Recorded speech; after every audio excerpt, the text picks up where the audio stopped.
Well, just I guess Gabe, just tell us like where you at. Just like, body and, just an overall Gabe Ervin. Not really for, football, whatever, that aside, but how are you actually doing?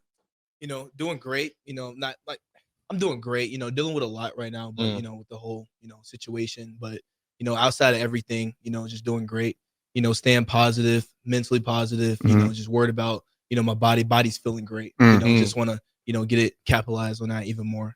So where my future holds, I'll be the best version of myself. But feeling great overall. Just being in positive spirits. But I'm just ready to go. I'm hungry. That word right there, hungry.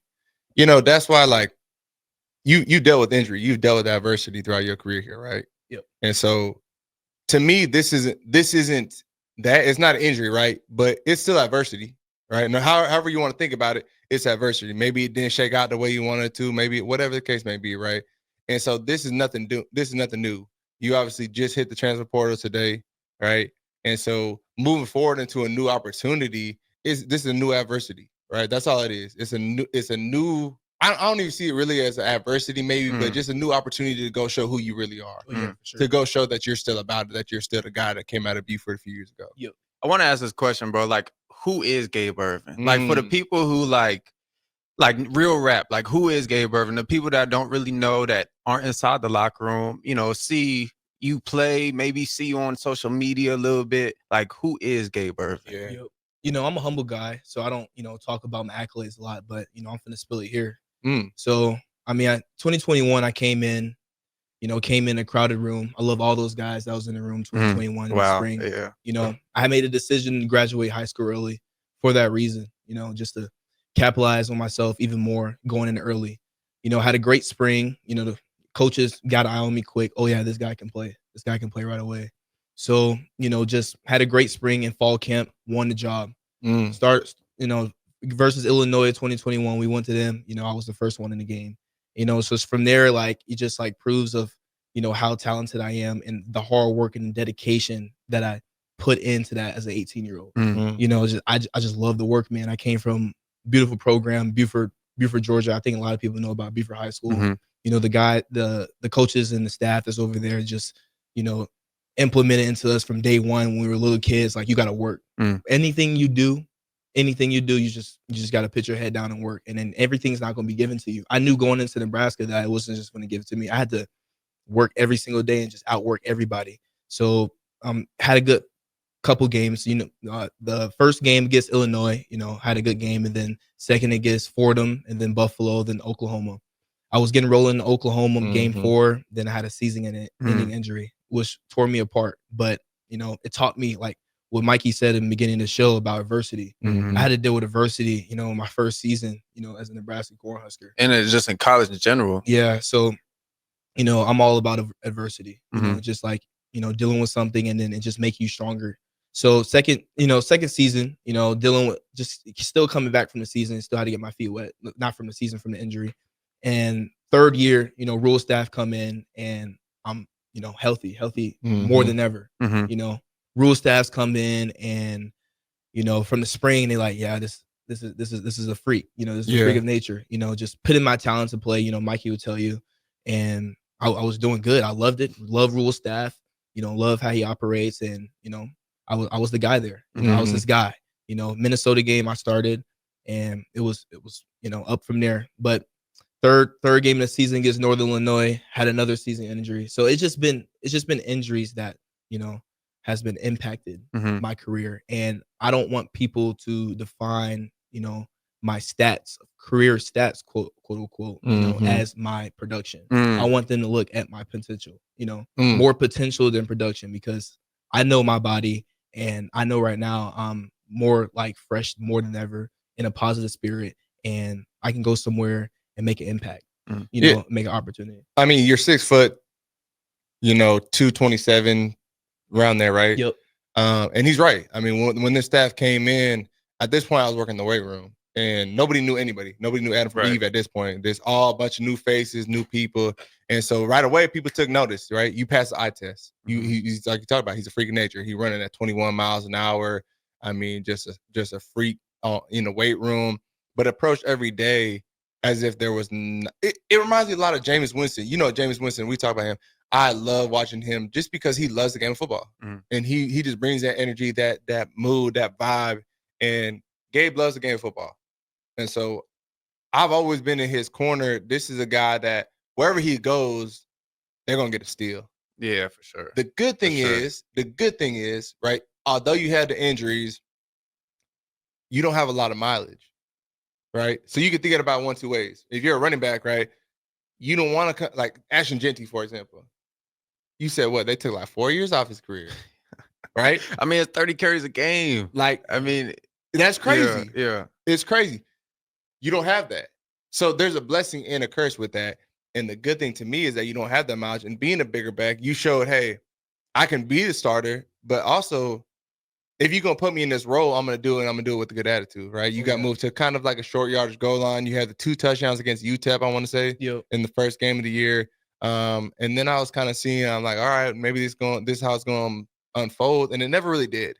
It never really the steam never picked up from there. That was kind of it for you. And at that point, that's where I started making question. If you go back from week 1, we're always talking about this running back room got to eat. Like they're top to bottom. You have Ramir, you have Gay, you have Emmett, you have Dante. Bro, there should have been 40 carries a game out of that room. Oh, yeah. And it wasn't. And that just is what it is, right? It's part of the process. Okay, good. We live, we learn, we move on. But for me, I'm just excited to see whoever picks you up because I know how much untapped potential you have. You know? Sure. What is one thing, obviously dealing with the 2 injuries first year, then third year, what was the one thing you learned through those 2 things? So after the first injury in 2021, that was very hard because I really never dealt with a serious injury like that. So first off the bat, I had to learn how to deal with that type of adversity. And going through that process, I'm thinking to myself, I'm being the same guy and all this and that. But going through the rehab, it just made me stronger. Mark Meyer, the athletic trainer that at the time, he just taught me how to grind through all that, process, embrace the delay. It was a BFR that, we was doing, rehab. Man. It's called embracing the delay. And it's just like, going through those tough times because like when you get out of those, when you're in those times, you realize what it's like when all that is gone. So it just kind of fumes you, in a type of way like, oh my goodness, like I'm ready to unleash. And then when you finally back to your normal self, you know what it's like to be in the dark. So you take advantage of the light. You take advantage of every opportunity that comes your way. And especially you kind of encourage others too. You just look at it at a whole different perspective. So it taught me that at a young age, going, being in the beginning of Nebraska. But my third year when my second season ending injury, it's basically the same thing. It's just like, kind of just doubled it. It made it even better because now I'm going to be even more stronger. Like, I'm figuring out ways with my body that I can do on and off the field that is just going to make me an elite athlete. I'm just like, just taking care of my body extra more, yoga, Pilates, all of that, just to be, a better player. I didn't know about all of that before, but now that I know that, it's just going to, make me even a more elite player. No question. My biggest concern was when the injury happened last year, it was like, you can do one of 2 things. You can either get folded by the system or you can rise and you can like adversity. You hear it all the time. Adversity introduces a man to himself. Right. So I've seen a lot of people get injured and they get folded. You don't never see them come back. And I'm like, what is Gabe going to do while he's out for the season? Right. This is the second time that he's been injured for the year. And how has he bounced back from this? Like mentally, is he tough enough to bounce back? And I check on you daily. I'm like, man, bro, over here on his little scooter, he doing his whatever the case may be. I'm like, hey, how you doing? And what surprised me the most is that you always had a good attitude, right? Like it didn't defeat you. There was moments, right? There was moments of weakness that came out, but as a whole, you bodied that. You bodied the recovery. You bodied just the monotony of grinding through rehab, right? And so that's what I was most proud of, to see that you got yourself back ready for another season. So good for you, man. Appreciate that, man. How much time we got? Oh, we got a few minutes. One more question. So I want to hit on this on the break, after the break, but I want to tease and just get like a quick little answer. So we obviously talked about like the short yard situation. You've been used, and I mean, early in your career, you was used for everything, right? There was no question, whatever. What do you see yourself as a running back? Like, what is Gabe Ervin as a running back? Like your skill set. Like how do you, in the best system, in the perfect system, how would you want to be used? First of all, I'm a power back. I'm a power back that got moves. I'm a downhill runner that has breakaway speed. So I feel like that's the type of back that's that was set apart from other type of backs. Third and 4 when you need me, I might take it for 60. I just need to be in that type of system. Where I'm used the way I need to be used. To me, you could play every down. Every down. 1, 1st, 2nd, 3rd, 4th. You can pass pro. They could line you up at fullback if they wanted to. There's not really a whole lot that you couldn't do. You got good hands, so you could catch out the backfield if it came down to it. When we talk about systems or like what type of scheme, what type of team do you want to go to? Right? Like if I'm in the NFL, I'm looking at free agency. I play fullback, right? So if I'm looking at free agency, I want to go to a team like San Francisco. Why? Because look how they use their fullback. They throw it to him out the backfield. He's not just a downhill blocker, right? That wasn't me. So I'm looking at a team like that for myself, for example. What type of team is there? Is there any teams that, or you want to stay in the Big Ten? Do you like the Big Ten? How they play here? What type of system do you like? So you're talking about in the college or the NFL? Yeah, in college. In college, as you looking to transfer. Okay. I feel like the Big Ten has been successful for me. I mean, Nebraska didn't go the way I wanted, but I just know how Big Ten runs the rock, runs the ball. Use their big backs. But I can Big Ten or the SEC. But right now, thinking of a school, that's a good one. That's a good one. And you don't even have to name a specific school. I'm just more like, okay, I want to go to a team that runs the ball 80% of the time, right? Yeah. Or I like, because for me, I like a good mix up. Yeah. I don't want to be a team that only runs because that limits me as a running back, right? And so I don't know. There's a lot of good places out there, a lot of good schemes and fits for you. The biggest thing is opportunity. Oh, for sure. And obviously NIL is crazy these days. Kids getting 500,000, $1 million to whatever. Whatever. It's not really about the bag; it's about the opportunity. Oh yeah, because the whole idea is to play on Sundays. For sure. You know what I mean? So you can go get paid, sure, but if you don't touch the field, what's it matter? Because now it came and went. Yep. You know what I mean? So, a perfect world for me, in my future of 2025, I feel like I want to go to a team, that runs the ball effectively, that has a great O-line. O-line's been sound. They're old enough, they're disciplined. Not saying our O-line wasn't as good, but like I just, that's where I'm going. But and just has a good culture. I'm all about culture as well too. Winning culture. I want to win ball games, and that's the end of the day is winning. I want to win ball games. So I want to go to a school that trusts me and believes me to even give me the ball 30 times. That's word right there. Believes. How has the NIL era been for you? Because I feel like you kind of hit it right at the start of it, and you've seen it progress into something different. Like it's different now than it was 2021, right? Oh yeah. Like how's that been for you? Like trying to navigate it, and now like not talking too much, but now like the portal stuff is just different with the NIL situation. How's that been for you? It's definitely in the beginning process right now. Meaning like how I just entered the portal, right. But going forward, yeah, man. Even just like the whole new game is be like 2025, bro. Like the NIL is going to be crazy. It's going to be different, but it's a blessing. I feel like this is a blessing. Just having that opportunity to play at a good school and get blessed with the NIL. I think if it's a blessing, then oh yeah, I need this type of money.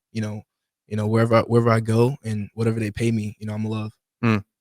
My question is, what was your favorite part about playing over here? What was your favorite part about lacing them up and playing in front? Down here on Memorial Lane, Memorial Drive, whatever you call it. What was your favorite part about being a Husker?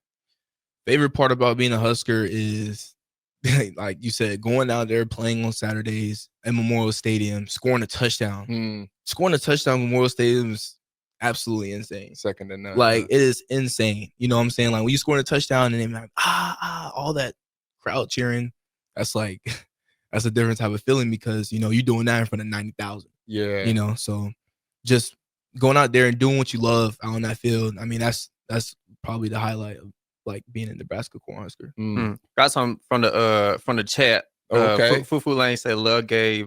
He was a dog touch to you. Couldn't get enough touches this year. Woo woo. You can't question his character and hard work. Gabe, we miss you. Can't wait to see you sign somewhere else." So there's love for you. What has Husker Nation meant to you while you've been here?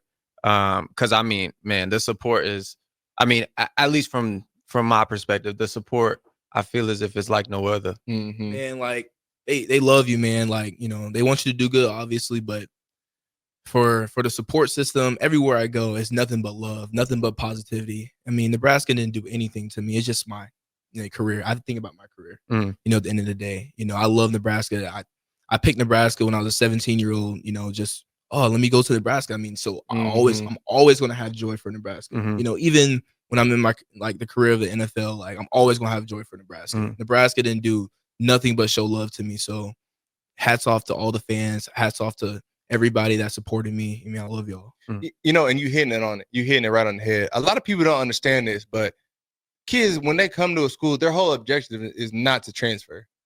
Or maybe if you start at a smaller school or whatever the case may be, maybe you're trying to look to level up. Okay. But if you go to a Big Ten school, you a Power 5 school, Power 4 now, I think is what it is. Your whole objective is not to transfer.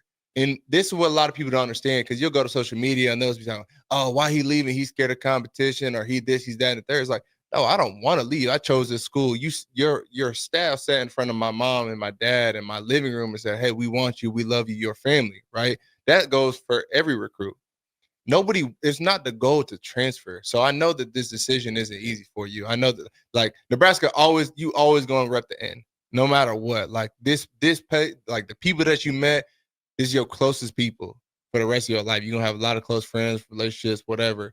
And I know it's not easy to leave, is what I'm saying. And I want the fans to understand that there's a lot that goes into these decisions. And you hit it. You said, I got to think about me and my family, just like a coach leaving, right? They think about themselves. They think about their family. It's no shade. It's no disrespect. This is what I have to do. What's best for me. For sure. Yeah.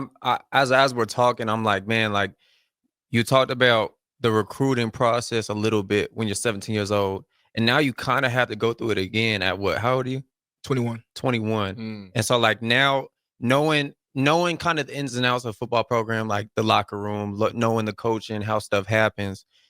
We touched on it kind of system based, but what things are you going to look for the difference in, 17-year-old Gabe and 21-year-old Gabe? Yeah. Oh, that's great. I mean, question. Yeah. So 17-year-old Gabe, I'm not going to lie. I love football, but I didn't watch it as much in high school. I didn't watch it how I watch it now. You know, I'm just watching, oh yeah, look at football. Right. But now I watch the O-line blocking. I watch how they move down the field. I watch what the coordinator is playing, the plays that he put in. You know, it's just different now. I look at it from a different perspective.